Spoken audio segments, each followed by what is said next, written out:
Hi, Richie. Hi, Sin. Hi, everyone. Today we have a very special podcast with a very special guest. Yes, it's Mimi. Mimi, can you tell us a little bit about yourself and where can people find you on social media? Yes, absolutely. People can find me screaming about Sekiro as well as other From Software titles on Twitter, lyrical_Mimi. And people can find me with multiple guests and a more structured screaming about Sekiro at Sekiro Podcast, where we can just scream into the void for an hour about Sekiro and how much we love it. Awesome!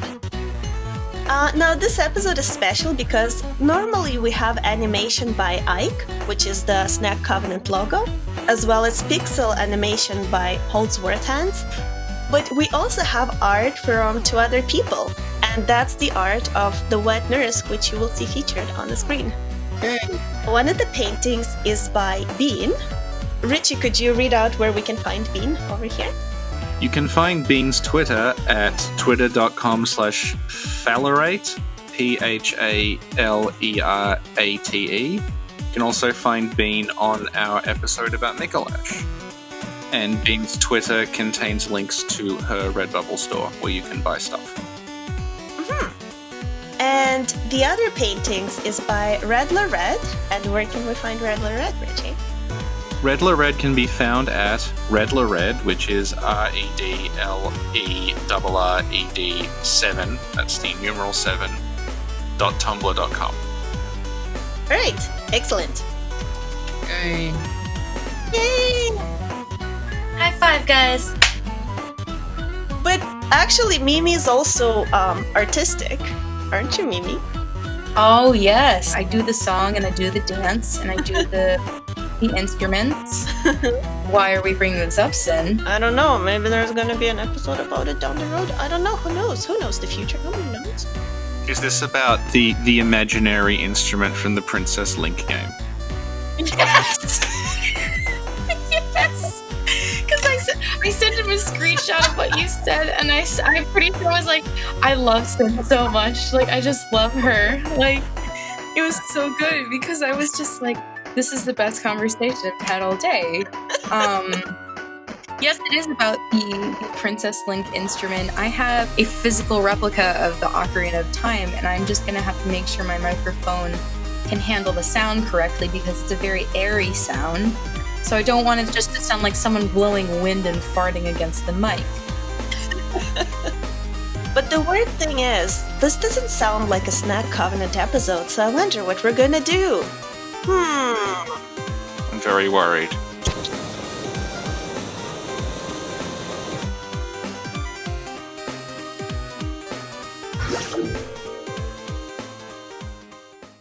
What is a wet nurse?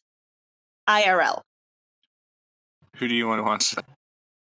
I will point at the person who speaks first. Go. Okay, thank you. Okay. I'm pointing. What's happening? I'm pointing, Mimi. Are you pointing at me? Yes. Okay. Well, a wet nurse is basically just a woman who, when a mother can't be there for, whatever reason, whether it was, a noble, someone of the monarchy where they had other duties to attend, they breastfeed the child when they cannot. The true mother cannot. Mm-hmm. Richard, do you have anything to add? Nope. That's exactly what it is. And that seems to be the role that it's playing in game because Queen Yharnam is not there. So let me ask you guys something. Did you know what a wet nurse was before you played Bloodborne? Yes. Yeah. Yeah, because I didn't know. Not only not only that, but like when I first got to Mergo's wet nurse, like a friend was over, and we got there, and he's like, "But she doesn't even have tits." Like really loudly. Oh my god, that's what I said. That's literally what I said. I was just like, "But where her titty though?" So this is like more of a general question. Who is Mergo's wet nurse? So, Mergo's wet nurse is something that is massively confusing in game. From what you can sort of piece together, what's happening is Micolash and Mensis, they kidnapped Mergo, they're trying to offer Mergo to Kaz to say, "Hey, Kaz, you've got a baby here. Come back, please. We're sorry." And Baby, come back. yes, and the wet nurse, Mergo's wet nurse, is just the name of this thing that seems to be guarding Mergo, because Mergo has been stolen from his mother. So the creature guarding him is referred to as Mergo's wet nurse. And I'm just trying to look up what her trophy says. It just says defeated the Great One, Mergo's wet nurse, but that's going to lead us down a long and confusing path. So, technically speaking, she's a great one. It says so on the trophy right here. Mimi, what do you think? Is the wet nurse a great one? I think she is. I mean, a lot of different. I mean, you could say because like she exists in a, that sort of weird space between dreams and reality, just like the amygdala boss, that she could be. I mean, it's just kind of like been cited that because these sort of these other not necessarily monsters, these other quote unquote lesser great ones didn't ascend to like a higher plane of reality, like that they're not technically great ones, but the things that are in these planes of reality are. So technically, it could be applied that way, but at the same time, like, it's, I guess, because it just fits with this like monstrous theme of like, she doesn't even really have a form, does she? No, she just no, kind of she's like just she doesn't really have anything underneath. Yeah. But like at the same time, she could very well just be something else entirely, which I'm not quite sure how to label at this point. Yeah. So, sorry, why is there like a hesitation about the wet nurse being a great one? Because like the trophies play pretty fast and loose with the term Great One, because it's applied to things like Celestial Emissary and Rom, which, as far as like the in-game stuff is concerned, like aren't great ones. They're like something on the path to becoming a great one. Mm-hmm. Because they were human at one point. I think it's because they were human that they cannot be a true great one. They're kin, right? No, it's yeah, because the idea is like there's kin of the cosmos, which is an intermediate stage. And the game's pretty clear that like Rom is like the vacuous Rom because she's not enlightened enough. She's not a true great one, but the trophy still calls her one. So, because we talked about this during all the screams that followed, that the term great one could encompass just like special beings, no? it could. Like, if Rom were a successful great one, then like most of the game wouldn't have happened, because they would have said, "Okay, we figured it out." I feel like this whole conversation is a podcast for another day because I take issue with you calling Rom a not successful great one. Well, I Stop, criminal! You violated the law. Pay the court your fine. Richie's a criminal. He is. He's a bully and a criminal. Now he's bullying Rom by saying she's not a true great one. Oh, Rom, you're not a successful great one. Signed, sincerely, yours truly, Richard Pilbeam. He didn't sign the letter. He just wiped his ass on it.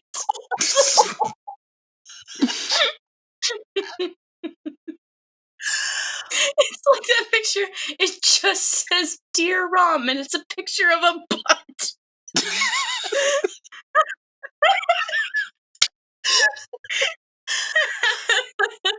Well, it's just like, I guess you could say like, because, and I guess there's just so much muddling of the great one definition, because you can absolutely say because they ascended to a higher plane that they only exist in that plane, that okay, they are a great one. But what the like, didn't Kaz exist in the real world at one point? Yeah, cause we presume Kaz could go back and forth because of the ocean. Okay. Oh, true. Oh, you're right. Okay. I guess because she's cement. I wonder if, because here's an interesting point. Like, They're a great one because they've ascended. Are they even greater if they can travel between both? Like both the like all planes of reality. Yeah, because you have like they do appear to be sort of grades of great one, because when Mensis find the brain, they're like, okay, this is a great one, but it kind of sucks. It's like the picture. It's like the picture of the guy with the butterfly. It says, "Is this a pigeon? Is this a great one?" Okay, thank you. So I guess there's no consensus on whether. I guess if the brain qualifies, then like Rom can qualify as well. But I take issue with that comparison too, because now Richie's bullying the brain of Mensis. Like, oh well, if the brain of Mensis is a great one, I guess anything is a great one now. The brain of Mensis is literally the only great one that actually talks to us.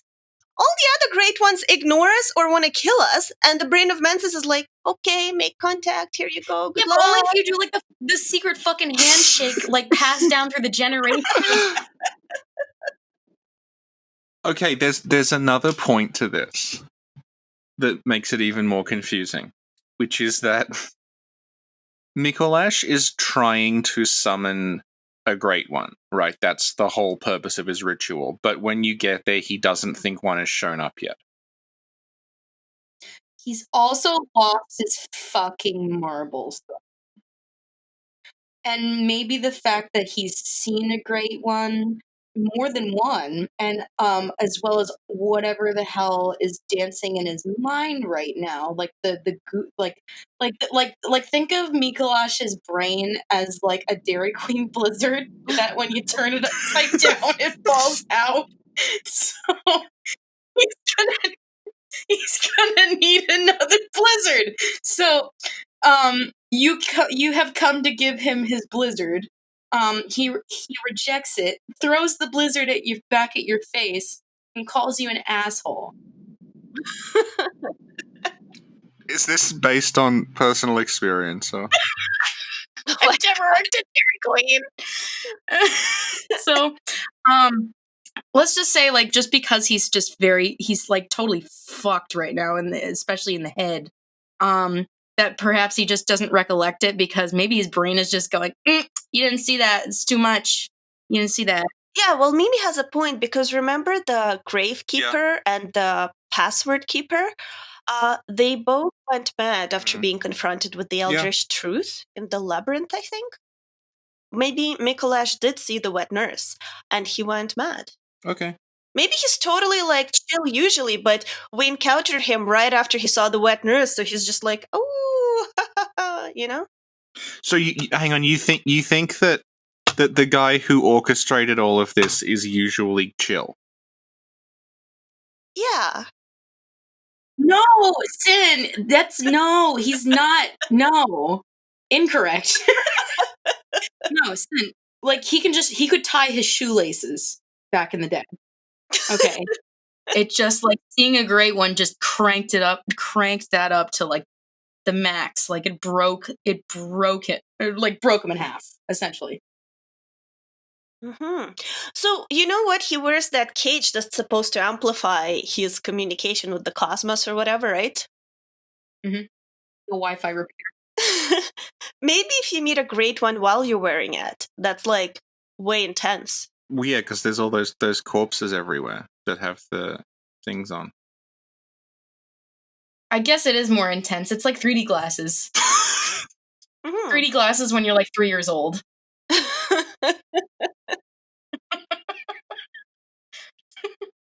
Oh my god, it's Dougal. What? Look how Richie laughed first because he knows. Richie. Sin, do you know what Dougal is? I have no idea what Dougal is. Okay, Dougal. It came out in 2006, and it was just this garbage animated movie that faded into obscurity, and of course fucking Richie would know it. Jeez. Butch Hartman was an executive producer, and someone named Jill Sinclair was an executive producer. Is there anything you want to tell us?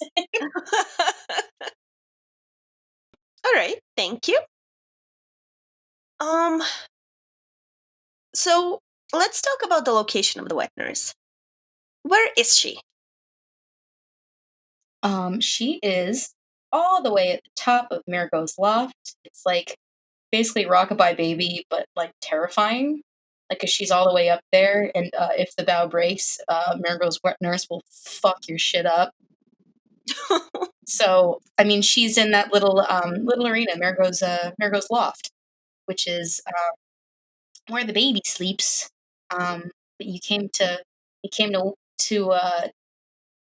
kick names and take ass, so she has to stop you. So that's about where she is. She's at the very tippy top of the nightmare. Yeah, specifically, I think it's Wet called. Nurse's Lunarium. Oh, that's so cool. That's nice. I'd live Yeah. there. It's interesting because Master Willem also has a lunarium. Yeah, it's the same Japanese word. Tsukimi. Okay, and do you have any theories on how you think she got to the lunarium? She climbed the stairs. Just rang the doorbell, climbed the Yeah, she said, "Hey, I'm your babysitter. I'm here." Could it be that she like totally materialized? Either that or she was summoned. Just very strange circumstances as to why she's there watching the baby. I wonder who sent her. Who do you think sent her, Well, Richie? there's all those like mummified Mensis corpses outside. Mhm. So presumably, like, Mhm. they were there when she showed up, and that's why they're all fried. Why are they mummified within the dream or nightmare? Because they would have, like, just gone into the nightmare and kept the ritual going and then died during it. I think, like, what's sort of, this is something that confused a lot of people when the game first came out about, like, exactly what the timeline of the Mensa stuff is, because people thought that, like, when you, like, that Red Moon ritual in Yahagol, like, that's the beginning of them going to the nightmare, and you arrive basically, like, just after they did, and there's some Inception style, like, time moves faster in the dream thing, so they've had time to do other stuff. But, like, it's, I think, pretty clear from, like, looking at all the stuff that Mensis is supposed to have been in the nightmare for a very, very long time. And it's actually the Red Moon was just stopping them going back and forth. So, like, half of them were stuck in the Nightmare of Mensis for, like, however long. And it's only with the Red Moon's appearance that they're able to, like, freely come and go again. So Micolash is, like, the implication is he has been in the nightmare and he's been going back and forth from the nightmare for a really long time.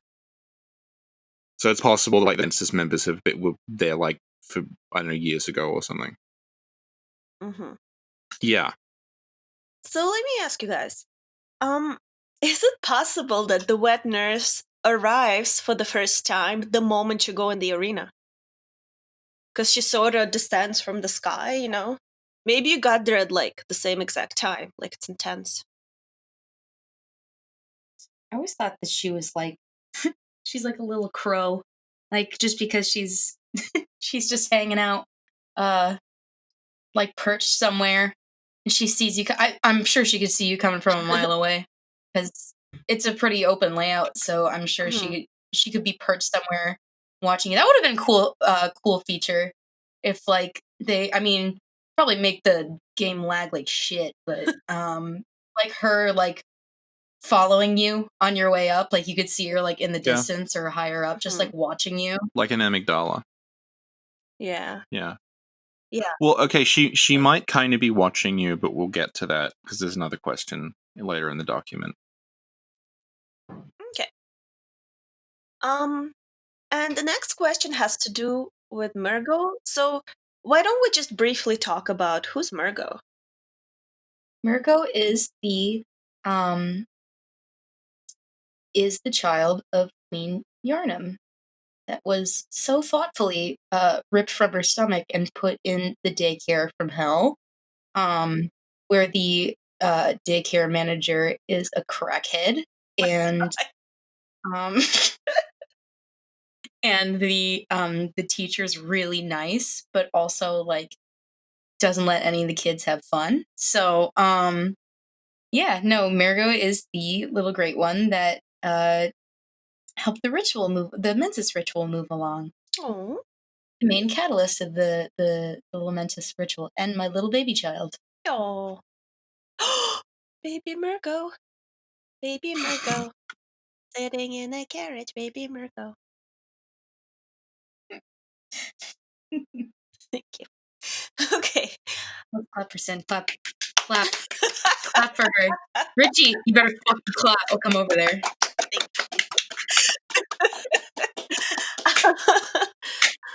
Okay. Is that Richie clapping sarcastically? No, it's me, actually. This is me being an asshole. Please continue. I'm sorry. I like how it's someone being mean and you automatically assumed it was Richie. Perfect.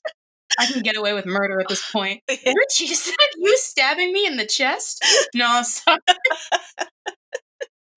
No, sorry, it's Mimi. Okay, thank you. So now that we know who Mergo is, why is the wet nurse there?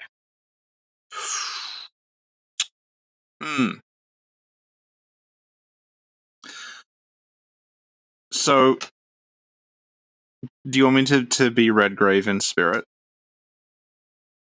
We found out canonically recently that Redgrave is Team Sin, so yes, please. Yeah. Okay.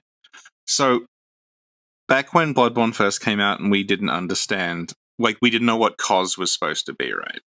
Because there was no DLC. I just sort of assumed the wet nurse was Cos. Micolash is beckoning to something called Cos, and this thing appears. I'm like, okay, I guess that must be Cos, and like Mergo's wet nurse is the title for it. In the same way that like the moon presence is called Flora, but also the moon presence. But Redgrave's thing was that like he saw the wet nurse as like Mergo's sort of defense mechanism, that like Mergo had created this thing to protect him from whoever was trying to harm him, because he's a child of a great one, so he's like super powerful. And that sort of like does make sense, because Mergo's wet nurse basically looks like a gigantic shadow of Yharnam. If you sort of like look like it's the same sort of hooded black silhouette. Mm-hmm. And since the shadows of Yharnam are the servants of Queen Yharnam, you kind of makes sense that the wet nurse would be the servant of either Queen Yharnam or Mergo. And yeah, you find like the shadows of Yharnam outside of where like the arena is and everything. So it was like, okay, maybe this is just a really big shadow of Yharnam. Mm-hmm. So what is the wet nurse's endgame? What is she trying to accomplish? I don't really think there is an endgame. It's almost just like just she's just pigeonholed into the role of protector and making sure this great one baby isn't gonna get murdered. It's almost, I would say it's pretty much robotic, where it's like there's no end game beside, or there's more of like an objective rather than an end game. Of objective, like make sure the baby doesn't die. I mean, that's pretty simple stuff. So it's almost robotic, I guess. That's, you just gotta make sure he doesn't die. Yeah. Like depending on whether you think Mergo's working for Mergo or not, the purpose of Mergo's wet nurse is just to protect Mergo until, depending on who you think Mergo's wet nurse is working for, either Queen Yharnam shows up or Cos shows up. Sorry, say it again, Richard? The wet nurse is like, depending on whether you think the wet nurse is guarding Mergo for Queen Yharnam or guarding Mergo for Cos, is just going to look after Mergo until either Queen Yharnam or Cos shows up. Okay, but could it be that the wet nurse was passing by and she's like, "Oh my god, baby, I'll help you." So she's just there to help the baby and she's not really guarding it for anyone. She's just like, "No, it's my baby now." Why would she do that? Well, because she saw a cute baby being alone in like a weird tower and she's like, "I'll save you, baby." And are you like trying to enact like something that you wish would happen to you? You hear a baby crying in a tower somewhere and you go up and there's a baby there and you're like, "Oh, my baby now." Only if it's Baby Yoda. Yoda or Lambo, yeah. Oh god, no, just Baby Yoda. I'm good. We're good. I mean, I don't think. I mean, absolutely, the protective mother like the protective motherly instinct is there, but that's all there is to it. And there's no like if whatever happens to Mergo, as long as it doesn't get murdered, Right. like then the job is done. Like that's all she's there to do for the most part. So, are you guys implying that the wet nurse is like acquainted with either cause or like Yarnum? Well, she's called the wet nurse, which implies that like she's looking after the kid until cause the mother is doing something else, and she will eventually she's working for the mother. It just depends on on which mother you think it is. Not necessarily. It could be like, okay, it could be like, well, maybe the wet nurse feels like Mergo doesn't have a mother. I just found him. Like maybe she's like she thinks like he's abandoned or something. So she's called the wet nurse for now, but then if we don't kill her, maybe she just takes him and like flies away with him. Yeah, why hasn't she done that before? Then? Yeah, I was gonna say, how long has what is she just gonna like wait like friggin' 50 years for like the mom to show up? Wow, it's a really long time to wait for mom to show up. Maybe the red moon rum, I don't know, black ritual. Oh, it's hard to leave. She's sitting there and he's like, "Oh, red moon, it's hard to leave." Red moon bad, red moon bad. Red moon bad, hunters bad, destroy hunters. What? We'll explain Monster Factory to you later. Okay, thank you. Must protect baby. Hunter bad, must kill hunter. Hunter bad, must destroy hunter. But like, what would happen if like the Mensis lads decided to come up for like a good old party with Mergo's wet nurse? I think they did, and that's why their corpses are lying around. What if they just had a little too many Japanese slippers and the wet nurse had nothing to do with the mummifying? They party too hard. They party too hard. Thank you.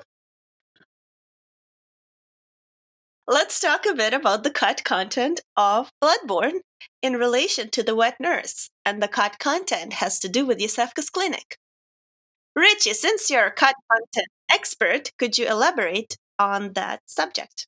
Why, certainly, Sin.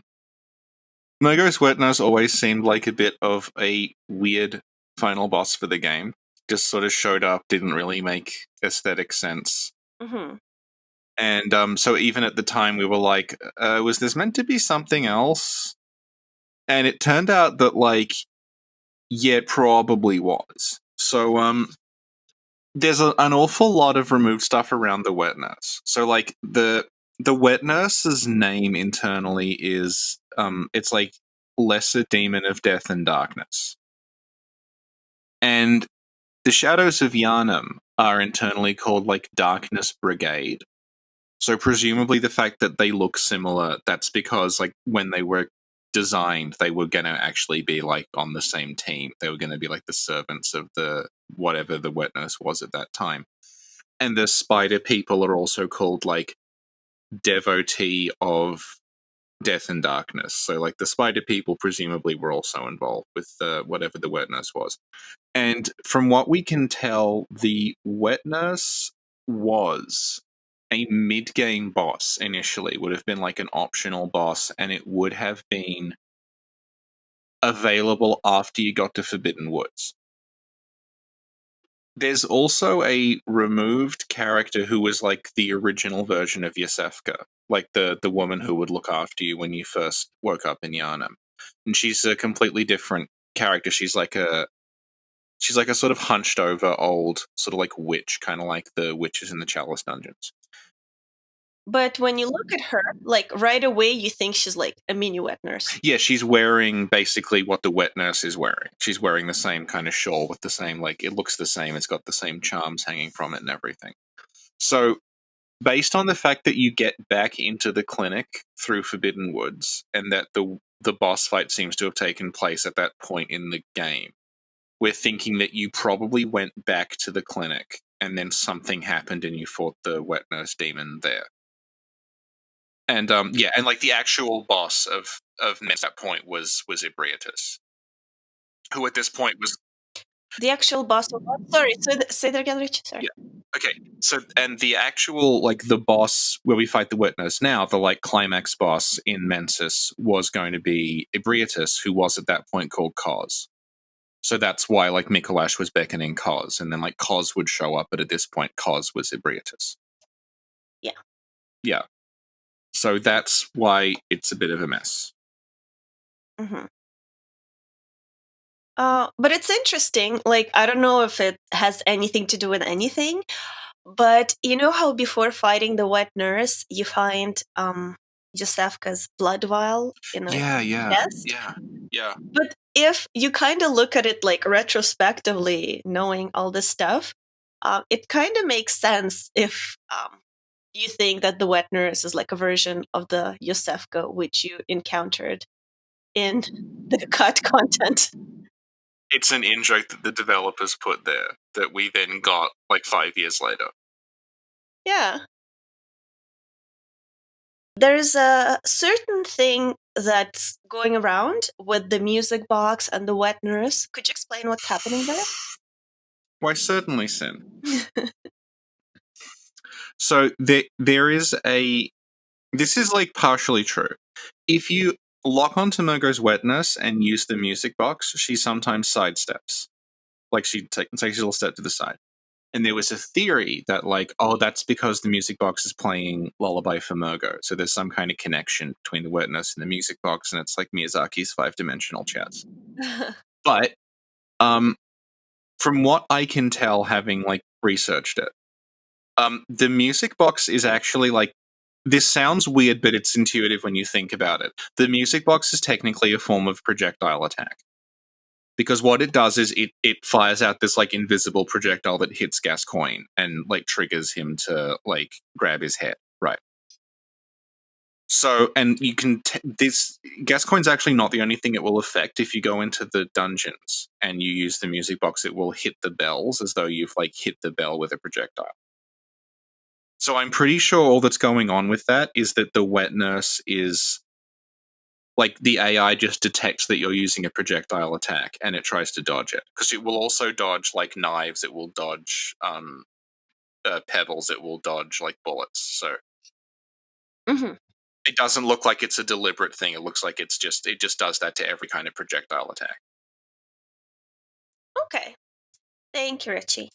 And another, I guess, last thing for this part is that some people report like Viola's body disappearing in the game at some point. But from as far as I know, it's some sort of a glitch. I've not had it disappear. If it does disappear, it's probably a glitch. I've never had it disappear either, but I heard it happened to other people. It's to do with your blood tendency. Why would you say that? Why would you stress? Why would you stress me and your listeners out by bringing up those like redacted? Like, please don't. Just I'm having flashbacks right now, and I remember crying myself into a coma thinking about it. Thank you, Mimi. So now let's move on to some questions we got on Discord. Mm-hmm. Okay. And this document is separated into several sections with the questions. So this is some general stuff about the wet nurse. Okay. Skip Floyd had a question. And Richie, could you read out the question? You mentioned in a previous video, referring to Sin and her wet nurse video, that like got bafflingly popular, and we're not sure what happened. It's the video that actually proves that my channel did have good content, and you ruined it, sir. Yeah. Yeah. Yeah. Yeah, but go on. You mentioned in a previous video, bracket 70k views, that we're like 500 subscribers off that, so they might be listening. So they'll be like, I'm sorry, but this is what channels actually like. The wet nurse may have been a creation of the school of Mensis, but how could humans create a great one?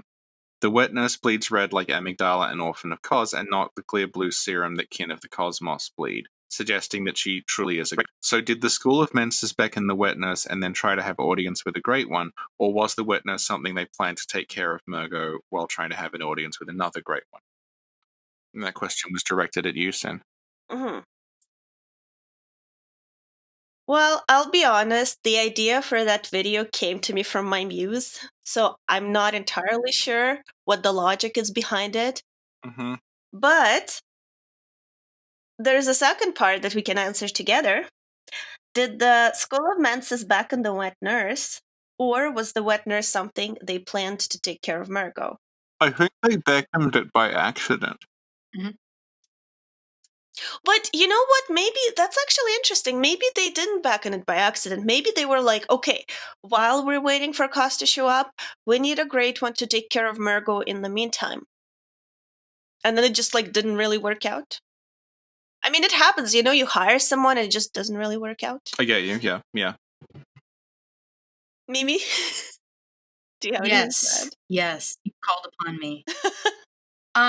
In terms of who summoned Mergo, I really did like what Richie talked about, where it could have been something created by Mergo itself. Isn't that what you said? Like, because it's like a yeah. Because it's like a shadow, because it's like basically like a mishmash of all the shadows of Yarnum, but bigger. It could be very well be that.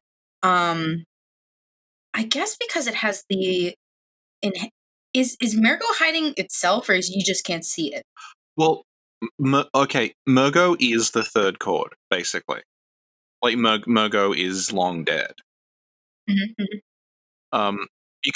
We kind of have precedent now because of what happens with Orphan of Cos. Because, like, Orphan of Cos, like, the boss you fight there, that's not, like, really the Orphan of Cos. The Orphan of Cos is just, like, a pile of organs at Bergenworth. Yes. So, I guess, like, the wetness could be a similar thing. It's like a form that, Mergo has created or taken on to defend itself. That's what I think. Because, like, I don't know if I wonder if Mensis was just like the ritual succeeds and they were just like, shit, we didn't think we'd get this far. And they don't really have like another plan because they're in the nightmare and they're probably like off the shits because like they've absolutely lost their mind with the monstrosities they've created and took part in. So let's just say Mergo's wet nurse is just a figment of Mergo's imagination that came to life, essentially. Yeah. Mm-hmm. Thank you. Mm-hmm. The next question is by Over the Yarnum Wall. Are the wet nurse's swords shown anywhere else in the game, or are they unique to that encounter? They're not shown anywhere, but there's a theory that, like, because Eileen's swords and German's scythe made from a metal that fell from the heavens, there's a theory that, like, those are, like, blades from something like the wet nurse. What's it? I forgot. Well, yes, yeah. The thing is, they say siderite, but Yeah. siderite's just an old name for meteoric iron. So they could, like, it could just be totally normal. It could just be they made this from meteoric iron, so which did fall from the heavens. Doesn't have to be magical. But then, like, they do arcane. So, and I read somewhere that there are actually swords made from siderite IRL. Yeah. what siderite is like before we had very like advanced iron smelting capabilities. Really, the only place you could get absolutely pure iron was inside of like meteorites that had fallen out of like the sky because they would have an iron core to them. So, like, there's this like mystical sort of significance that's associated with meteoric iron at that point because it's like this is very, very strong metal, but it fell out of the sky. Mm-hmm. But it's just iron, basically. Okay. Yeah. Over the Yarnum Wall says... Oh, never mind. Nice. Thank you, Sin. Nice. Okay. Richie, do you want to read the next question by Executioner Regis? Did Mergo's wet nurse, or possibly her superior, create the nightmare, or was it already there and they simply made use of it? What do you think, Mimi?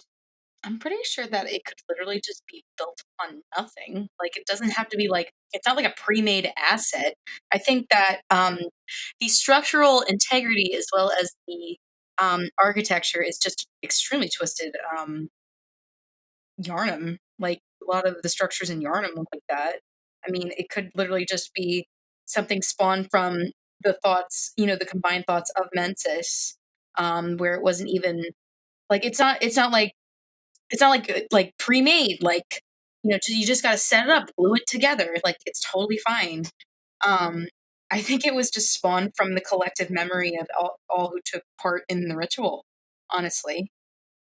Considering like the shadows of Yarnum were there, like and a couple other like Yarnum exclusive monsters, like could absolutely be the case where everyone from Mensis just kind of like collectively spat that out of their eye riddled brains. But what do you guys think? What do you think, Richie? Well, we talked to Smotown about this when we had him on. That like I'm pretty sure what it's getting at is that the nightmare of Mensis is like the leftover parts of Lauren that went through all this before. So like it would be Lauren's equivalent of the Hunter's Night. What's happened is like Micolash through his astral projection has sort of ended up there. And the reason it looks like a sort of twisted version of Yarnum is that like the whole thing about Bloodborne is that it's this cycle that's happening over and over again. So presumably Lauren before it collapsed would look a lot like Yarnum. So what we're running around in Mensis is like the equivalent of if someone, 1,000 years in the future found the Hunter's Nightmare and they were running around like the research hall in there. Like that's what we're running around. Mm. Like where the brain is would be their equivalent of like the astral clock and like we talked about how it's designed in the same way that like you have the central column with the large glowing sort of face and then there's like wings either side and then in front of that there's the bridge you have to cross where you can see the glowing brain in the distance. It looks like the clock and yeah. Also the fact that you come out into the nightmare via the lecture hall could kind of point to the fact that it is like via the collective astral projection of every single Mensis because like participant. when you kill Micolash, he yells like he says like I'm waking up, I'll forget everything. But it's done in this way that he just sort of sounds annoyed. He doesn't sound like he's actually dying. So I always read that as like he has been coming and going from this place for a really long time. He's like used to sort of dreaming himself there and then waking up again. And he just doesn't realize that like he's dead. He doesn't realize that he's a corpse like in the waking world. So there's when he thinks he's going to wake up, but he's actually just going to die. What do you think, Sin? What do you think?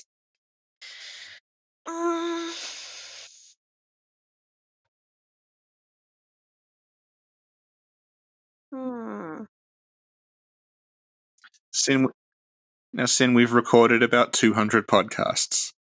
You must have some sort of opinion.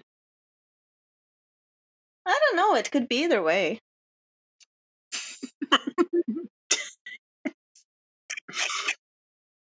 That's the most educated response I've heard all day, Sin. Like, I think we just cap out the podcast right here. Like, I think we know. Like, you've spoken to us in a few words. A few words could mean so much, and you've really touched the hearts and minds of your listeners. And I really don't think we need anything else to go on with. Like, you guys have done it. You've just fucking achieved the impossible. Sin. And I mean, if I could shake your hand right now, I would. Thank you for your service to the human race. You're welcome.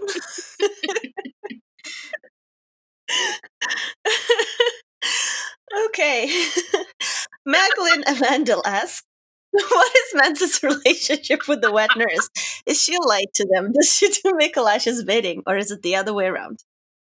I feel like a lot of these questions we covered like at the start. It's fine. Just cement yourself right here and say what you got to say. All right. Okay. Yeah. Okay, Richie. Okay. I hear you. Okay. Oh, do it. Getting pumped. Gotta focus. I think the same thing I thought half an hour ago, which is that they beckoned it by accident while they were looking for cause, and then they all fried themselves, and then Micolash is like, oh, fuck, where's cause? Oops. Has anyone seen my cause? I seem to have lost my cause. Come back. Yeah, Micolash's story is like super tragic.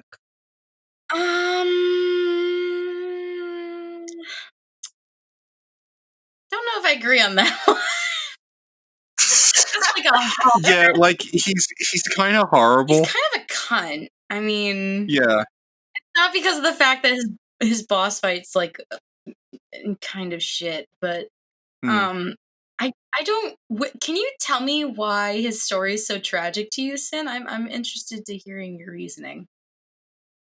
Okay, well, imagine if one day you find out there's a baby Yoda out there, and you find it, and you bring it with you, and you care for it, and you love it. Okay. Sin. And then all of a sudden, somebody breaks into your house and chases you to death.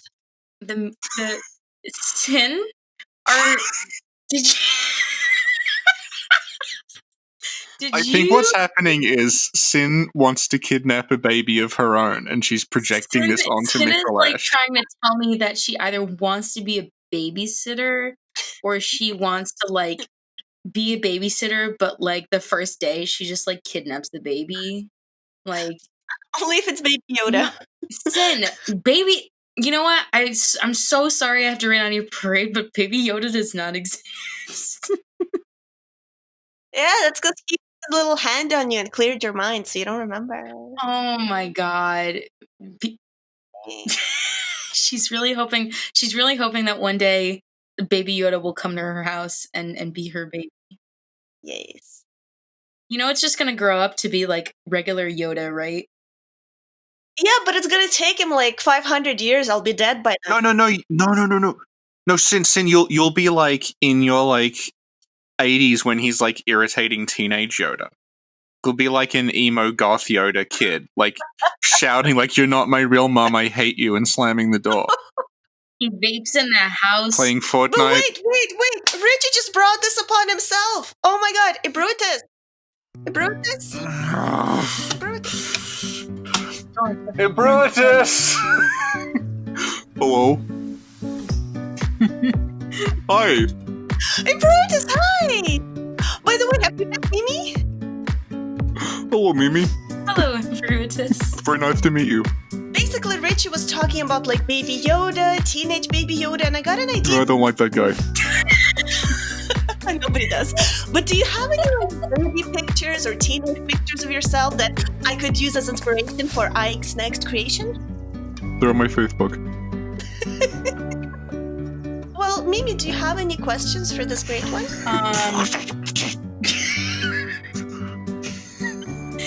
Do you have a secret handshake that you can teach everyone that isn't make contact?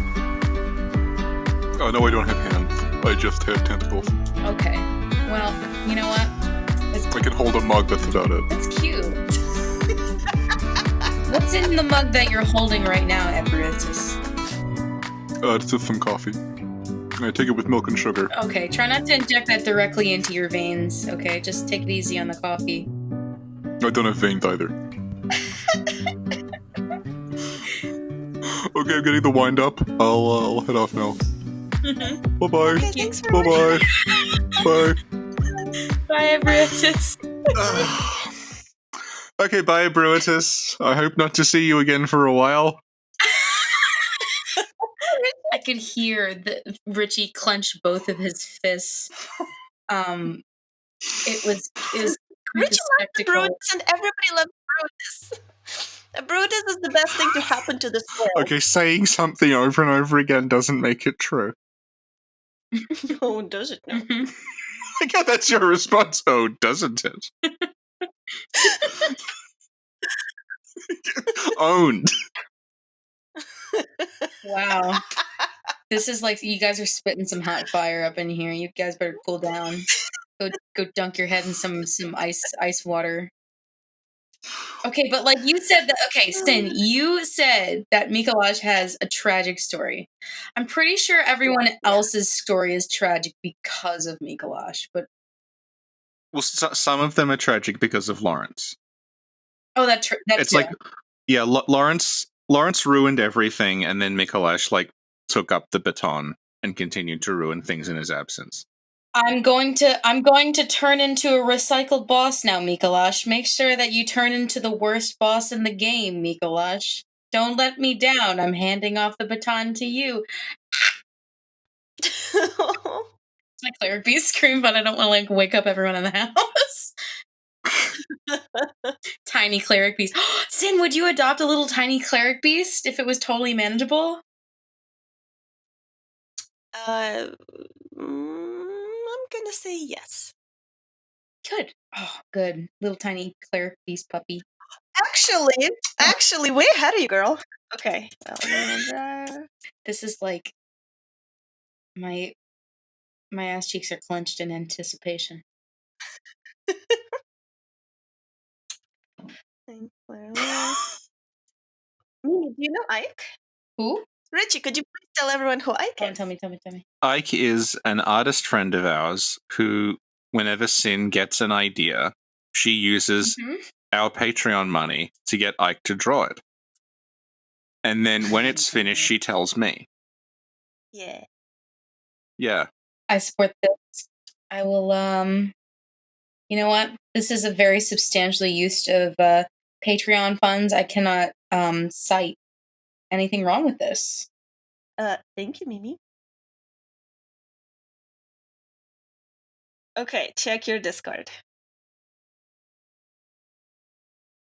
Oh my god! Yes! Can I make that? Can I make that my icon? Yeah, Ike drew that. Yes, and we actually have it featured in a video where Richie explains how the cut. What is it? The Chief Hunter Chief Emblem. Yeah. It's awesome. Yeah, Richie explains how the Chief Emblem works. Okay, thank you. So now we're going to touch a bit on the cut content some more. Princess Bellevue is asking, so in the old story, we know that they were related to the shadows, but there's... So in the old story, we know that the West... I can't read. Rachel, could you read this, please? So in the old story, we know that they were related... Oh, you have to say who's asking it! Princess Bellevue asks... But not condescendingly, because I'll cut out the part when I'm screaming at you. Princess Bellevue asks, in the old story, we know that they were related to the shadows, but are they still connected, or is it similar appearance, or just carry over? Can I read this? Can I read Mimi, this? yes. Can I read this Mimi can read this. Okay, so let's do this again. Thank you. Now we're going to talk about some more Wet Nurse Cat content. Could you please read out the next question, Mimi? Absolutely. Princess Bellevue asks, so in the old story, we know that they were related to the shadows, but are they still connected, or is the similar appearance just a carryover? In terms of, are they connected? Could be. Not in terms of, like, connected, like, you know, is Shadows of Yarnum the same person as Mergo's Wet Nurse, but more as a Mergo's wet nurse is just a play off of the Shadows of Yarnum via Mergo's little baby mind. But what do you guys think? What do you think, Sin? No. Okay, that's valid. Thank you. Thank you. Thank you for your input. I really am so honored to just receive these amazing in-depth lore comments. Like you just don't understand. This is touching the hearts and minds and the lives of many. I'm shaping a generation. Oh yeah.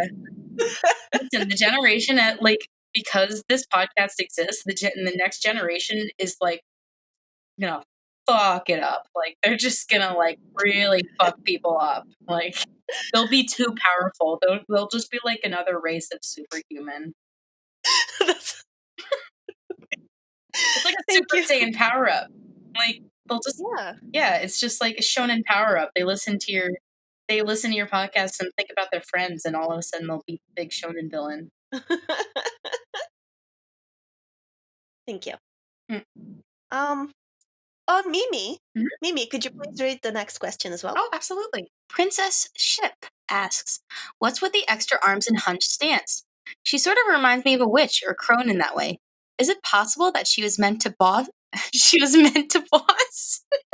Is it possible she was meant to be a boss another area before being upgraded to Mergo's wet nurse? If so, was another boss meant to be fought on the lunarium up at the top?" And just in parentheses, it says, "Since she's invisible, could she be Odin?" Yeah, but those parentheses are going to get you banned. I feel like if we'd been operating on this level when we first started, we would have had like an alarm that just went off on the podcast every time Odin was mentioned. I can't believe I was debating with myself whether I should say shit, because like I know like I can literally hear your fingers tapping on the desk that you guys are at right now, because I know Odin is like a curse word at this point. Like you don't talk about Odin, you don't think about, see no Odin, hear no Odin, speak no Odin. That's the rules of this podcast. But anyways, so do you guys think that it's possible? Like, so there's like 1,000 parts to this question, but but I feel again, once again, I think we did talk about the fact that the other boss that was meant to be fought up top was that Evrietis. They say like was another boss meant to be fought on the lunarium. From what we can tell, like the lunarium itself was added like for the wetness, and initially like it would have been a much taller, like the tower sort of would have kept going up, and I don't know what would have been at the top, but it looks like they made the lunarium by just like hacking like half the tower in half and just like putting a floor over the sort of like midsection. Confusingly, there is artwork of what looks like the fishing hamlet in like pre the DLC existing. So it's possible that like maybe you got to the top of the tower and that like connected to some like remnant of the coastline or something, and Cos would have been there. What do you think, Sin? Corvo came and he's like rubbing the microphone and it's super cute and I was paying attention. Can you guys hear him? Yes, I could. When you're talking, I heard him purring. Thank you, Richie. Mimi, from time to time, I throw out a random thank you because then I can edit things in easily so it looks like I'm paying attention. Valid. I just pay attention to what the wavelengths look on my podcast. Like as I watch the wavelength go by as I record it, and then I look at what needs to be cut out, what doesn't. So I totally understand. Okay, thank you. Mimi, did you have anything to add to this? No, I don't think so. No, Richie's like the expert on the Yeah. content here, and I appreciate that him bringing his big brain knowledge to the podcast here. Thank you, Richie. Yeah. Thank you, Richie. Aw. Oh, shut the fuck up. Okay. Oh my gosh! Oh. So the next series of questions have to do with the wet nurse and Mergo. Mimi, since you're so good at this, could you please read out Maddie's question? Maddie D242 asked, a wet nurse usually feeds a baby on behalf of or replacing the birth mother. Is Mergo's wet nurse nourishing him in some way, and if so, how? I think she's just looking after Mergo, because, I mean, Mergo's kind of dead, so I don't think you can really nurse Mergo. What do you think, Sin? Do you think that the wet nurse is providing a sustenance? Yeah, she's definitely like somehow keeping him alive. I think. Well, Mergo's the Yharnam Was Stone, Mergo dead basically. when they came into the nightmare? Like when you get the third chord, like that's like the leftover bits of Mergo. They went into the chalices. They beat up Queen Yharnam while she was pregnant. Ouch. They removed Mergo's body from her womb.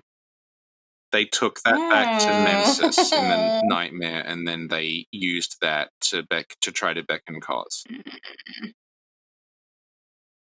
I guess I'd have to agree with Sin, where it's just like she's definitely like keeping the presence there, but like Mergo's just gone. Just gone. Well, Mergo's like a ghost. So like Mergo is ghost is being like trapped there. Like Mergo can't get out. That's why Yharnam's crying outside the lunarium. Yeah, so like the wet nose, I guess, is just like keeping Mergo's spirit like trapped in the Tethered. Yeah, tethered. Yeah. Okay. Thank you. And could you please read the next question, Mimi? The Peas and Corns asked, is the wet nurse an actual great one, or like some theories suggest, a manifestation of Mergo's protective consciousness? There we go. Someone actually throwing that out there. Is it a manifestation of Mergo's protective consciousness? In which case, I think yes, absolutely it is. Okay. And we touched on the question a bit before as well. Yeah. Okay. And I guess Maglin Amandel has the similar question. Is the wet nurse a distinct entity from Mergo or a manifestation of him? So we kind of answered that as well already. Okay, cool. Thank you. And this section is about the wet nurse's inspiration and design. Mimi, could you please read the first question? Art divinator Archie asked, so is the wet nurse arm supposed to be reference to any many-armed Hindu deity? Since she has 8 limbs, is she possibly a reference to Atlach Nacha? I don't want to butcher that. Yeah, that's it's not it's what is I think it's Clark Ashton Smith. It's like it's not Lovecraft, but it's one of the writers who worked with Lovecraft, like in the same sort of shared space. It says a spider deity invented by Ashley Clark Smith, who is part of the circle. Yeah. It's not necessarily Eldritch territory. It's more along the lines of just like this thing is inhuman. It doesn't necessarily have to be a reference to that specific the specific spider deity. Otherwise, it probably would have 8 arms rather than none. But as being spoken about before with the manifestation of Mergo's consciousness, it could be just like a mishmash, just basically 3 shadows of Yharnam squashed together. I think it probably is meant to look like a spider, because the spider people, like they're referred to as like devotee of death and darkness.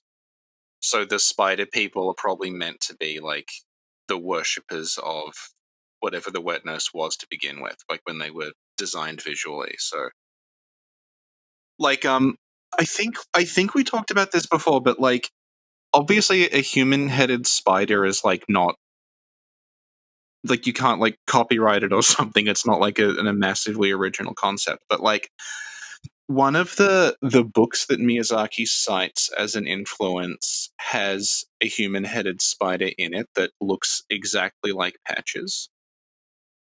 Like it looks, if you look at them side by side, it just looks like someone drew Bloodborne Patches, like with the stuff around his neck and everything. And the story behind those things in the book is that they worshipped a demon that turned them into spiders. So it could be that, like, when the wet nurse is supposed to be like this spider deity that they were worshipping, and it transformed them. But obviously this isn't like what they went with in the end. Mm-hmm. What do you think, Sin? Don't know what these words mean. Thank you. So after 2 years of recording with me, like, over and over, it's just become, I don't know. I don't fucking know who Ashton Clark Smith is, It's Richie. Clark Ashton Smith. What do you want me to say? Oh yes, I read his stuff all the time. Like, okay, thank you. And Storm Walker has a question. The wet nurse's design. While wet nurses are usually caretakers and are depicted as figures related to life, why does she look more like a reaper? Is it because Mergo is dead, or did she have some cut content? Why does she enter the boss arena from above? I think we kind of covered that already, that, like, yeah, she was designed as a completely unrelated thing. Mm-hmm. One thing I found interesting, and I don't think it served as like inspiration really, but I thought it was like interesting, is that do you guys know about hidden mother photography? No. Basically, hidden mother photography is a genre of photography common in the Victoria era, in which young children were photographed with their mother present, but hidden in the photograph. It arose from the need to keep children still while the photograph was taken due to long exposure times of early cameras. The photographs looked like this, and I'll paste you a picture in Discord. And like when I saw that, it made me think of the wet nurse. That's interesting. And I think these are all the questions we had for today. Got through every single one. Nice. Richie, do the outro. That was a discussion of Mergo's wet nurse, a boss that we still don't understand. Our guest was Mimi, who also has a Sekiro podcast. Mimi, do you want to tell people where they can find you and your Sekiro podcast? Absolutely. On Twitter, where I scream into the void about Sekiro, I am lyrical_Mimi. In a more structured screaming about Sekiro, I have a podcast called Sekiro Podcast by Twice, and you can find me at Sekiro Podcast. Awesome! Thank you so much for coming, Mimi. Thank you. Thank you so much for having me on the podcast. I appreciate this very nice discussion. I appreciate the laughs and the good time we had. Very honored to be here, actually. Thank you.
Do you think he could have been Ludwig at any point?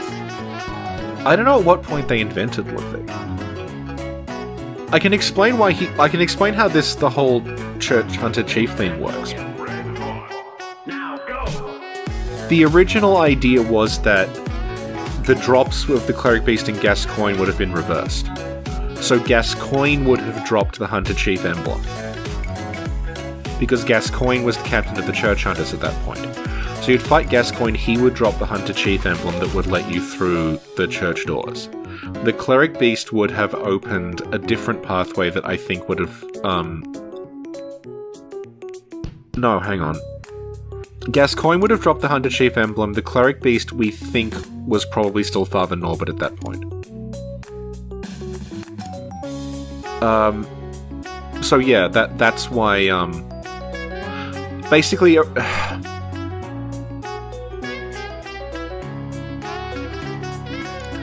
After they moved the Cleric Beast to the bridge, and the door behind the Cleric Beast worked, it would have been swapped, so the Cleric Beast was the mandatory boss and Gascoigne was the optional one, basically. So you would have been able to go directly from the Cleric Beast through to the chapel. Then when they swapped it around and removed that shortcut, killing Gascoigne would have given you the Hunter Chief emblem. No, yeah. Oh god, sorry.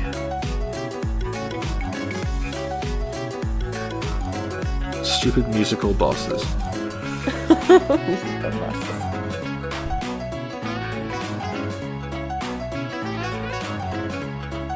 The original idea was, Gascoigne was the captain of the Church Hunters. When you beat him, he would have dropped the Hunter Chief emblem because he was chief, he was the Hunter Chief.